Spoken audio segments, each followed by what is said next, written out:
What's good, everybody? How y'all doing today? If y'all don't know who I am at this point, that means you new. I'm Mark. You need to go check out my other videos. Come on now, go run it up. All right. So today's video topic is going to be: would I use a 1911 for self-defense? And I know I'm going to be pissing off a lot of older people in this video. I'm really not too worried about that. The main deal of y'all are fuds, if not all of y'all. So. I'm going to go through, of course, all three situations like I normally do: home defense, concealed carry, SHTF, and I'm going to give you the main rundowns on whether or not I would use a 1911 in any of those situations. All right. But first things first, go somewhere. I know you're doing something you don't need to be. Problem child, I swear to y'all. All right. So let's start with home defense. All right. No, I would not. All right. And keep in mind, actually, no, before I even go any further, I do want to clarify this. I am not hating on 1911s by any standard. All right. I think they are great guns for the time they were made. I think they were great guns. They worked all the way up until until we upgraded and found something better. That's just how it works. You know what I mean? I think they're gorgeous looking guns. That's not the issue. All right. For the time that when they were made, they were the best. They were the top of the line for sure. But times change, you know. But back to what I was saying, home defense, I would not. And here's why. If you guys really know me, you guys know damn well I like having a good amount of capacity. You know, I like having a high capacity, even if it's not even a high capacity, even if it's just 15 rounds or 12 rounds. I'd rather have that, even if it's like 9mm or something like that, which, by the way, I do want to clear this up. As far as ballistically speaking, 9mm and 45 ACP, which of course is damn well near synonymous to the 1911, they kind of do around the same, ballistically speaking. You know, we're not talking the velocity or anything like that, but we're talking as far as what it does to the person it's hitting, right? And I don't mean, oh yeah, I mean like how far it penetrates, the wound that's going to be left behind, all that shit. They basically perform exactly the same. You know, and I mentioned this before, that 9mm and 45 do perform around exactly the same. However, 40 does outperform the 9mm and 45. That is just the truth of the matter. But I'm not here to get into that. All right, home defense. I don't think the capacity is where it needs to be. I really do not. That's just a plain simple matter of fact. If we're talking something like a 2011, you know what I mean? Maybe like a double stack. Hell, even if it's instead of like a double stack 9mm, even if it's like a double stack 45. You know what I mean? Yeah, it'd be a thick ass, excuse me, a thick ass gun, but I would use that. But no, 1911s, they have the standard 7 round capacity plus one in the chamber. That's 8. You know what I mean? It's just the capacity isn't where it needs to be. And no matter how y'all can sit here and argue, oh, well, I practice shooting, I do drills, I do this, that, the third. No matter what, you have no clue how you're going to react in a extremely stressed environment. You have no clue. All right. 3 a.m., you just heard a boom, you just, waking up, grab your gun, whack around the chamber, you go ahead and leave the room, start looking, and you're gonna sit there. You're probably gonna miss some shots. I do hate to break it to y'all. Y'all sit there and swear you are the best shooter in the world. Y'all are going to miss some shots. There is no doubt about that. You know what I mean? That's just the truth of the matter. All right. So for that very big reason, I would not use a 1911 as far as home defense.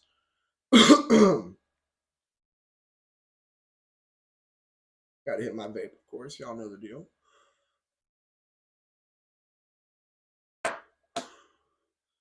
Look at whenever I hit my vape, it's like a little intermission. Take a sip of your drink, whatever, you know.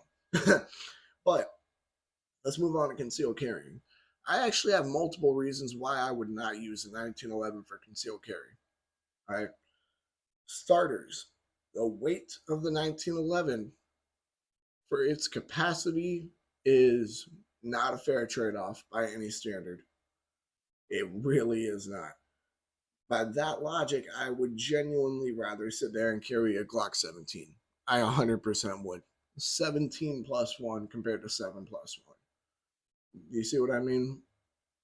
Uh, and I will say this video is probably going to be a bit short for my videos because it's a lot of these reasonings are going to be similar. You know what I mean? However, I do want to re-clarify because I feel like I can already hear the typing going on in my head. I am not shitting on the 1911. It is a gorgeous gun. It is a great platform, especially for the time it was made. However, times have changed. There are better platforms now, better guns. Plain and simple. That's just the truth. All right. But the weight of the 1911 for its capacity is definitely not a fair trade off by any standard. All right. With a low capacity, with that low of a capacity, I would genuinely be concerned. Okay, what if, a group of dudes is trying to jump me or something? You know what I mean? If that happens and I even miss, let's say, I have 7 plus 1 in there. Let's say the group has 4 people, right? If I miss a few of my shots, all right, which granted, if they are jumping me, it's going to be pretty hard to miss a couple of shots. They're going to be around you. But let's say I miss a few, you know what I mean? It's not looking too great for you. You know what I mean? That's just the best way to explain it. Trying to, find like a even better way. Because look, 45 is a great caliber. Don't get me wrong. It's a great caliber. I'm not sitting here saying, oh, yeah, well, 7, 8 rounds of 45 won't do nothing to anybody. No, I'm not saying that. I'm simply saying it's strictly just not the most optimal. The capacity and the weight are not fair trade-offs.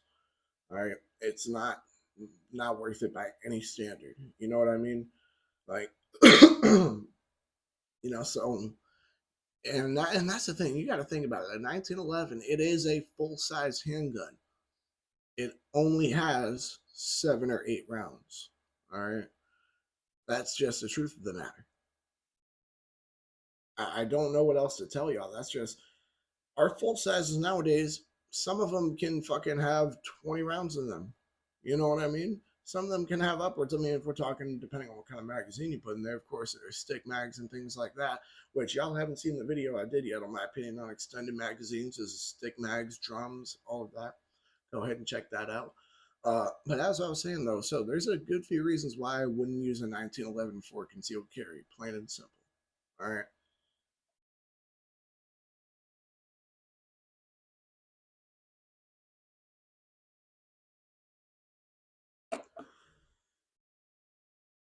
All right. So, just a quick recap of the last two.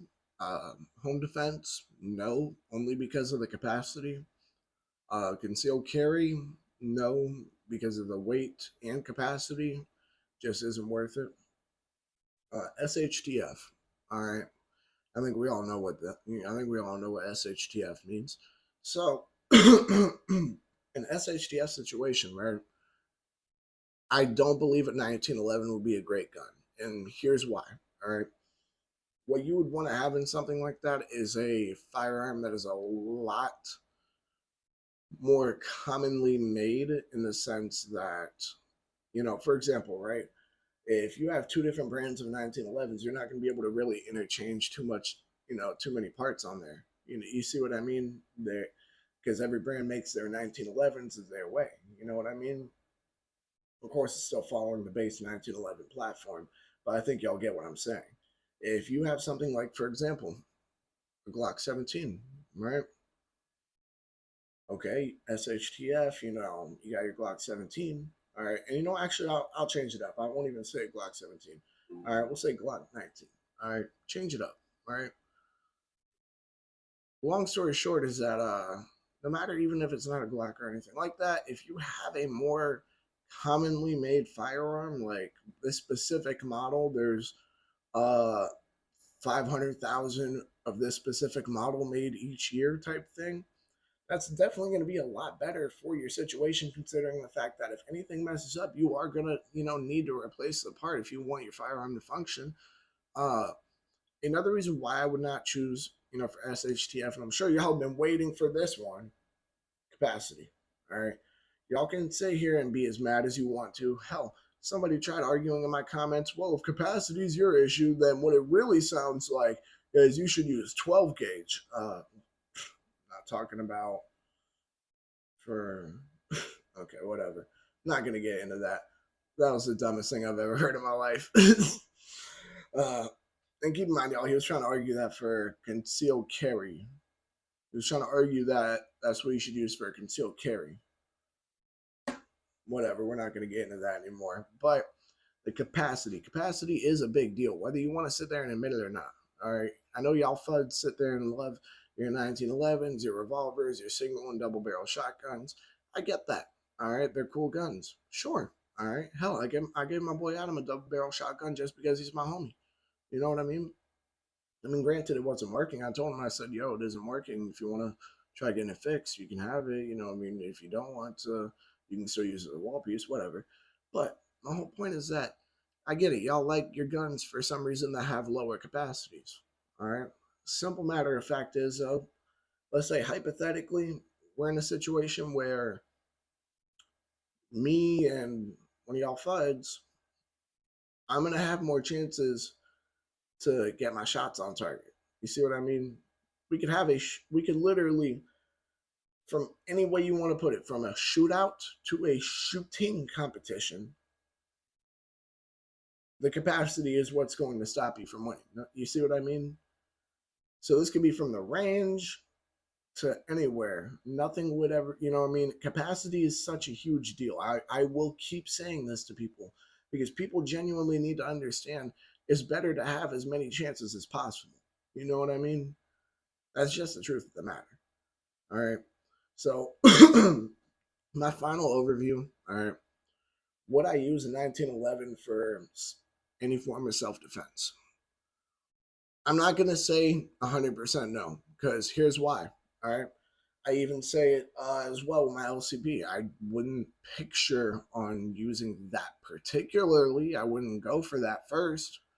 However, if that's either all I had or all my other guns had no ammo, I used all the ammo and I had to go get another gun.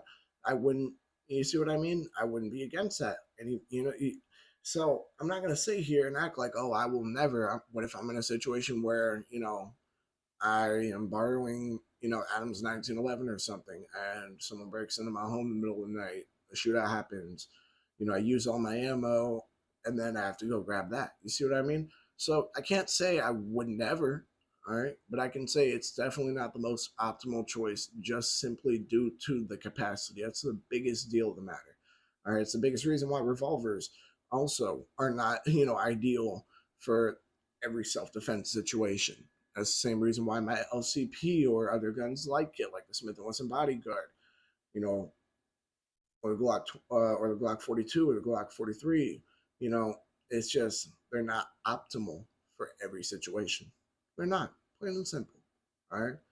Now, of course, specifically with 1911s, they had their time where they were top of the dog. They were king of the hill. You know what I mean? They were up there, right? And that's just the truth of the matter. That is the plain truth. All right. However, that time has passed. They're still gorgeous looking guns. They're great guns to shoot. All right. They are they are very solid competition guns from what I know because of the light trigger. All right. However, it's just not optimal considering there are a lot better options today. All right. As I said, though, it is a gorgeous gun. Hell, I'm going to own one day. You know what I mean? I'm not sitting here saying that I'll never own one, but it's just not the most optimal for self-defense. That's the most perfect way to explain it to y'all. But something I haven't said yet in this video, I'm sure y'all been waiting for this. Like, comment, subscribe, share, hit that bell. When you hit that bell, go ahead and hit all. When you hit all, you might as well, when you're hitting all, you're just at the point of no return. You're like, fuck it, I'm going all the way in there. Might as well go ahead and check out Adam's channel. Might as well go ahead and check out the podcast channel. Just like always, I'm gonna put tag both those in the description below, as y'all already know. Other than that, stay safe, stay legal, stay dangerous. Have a good one.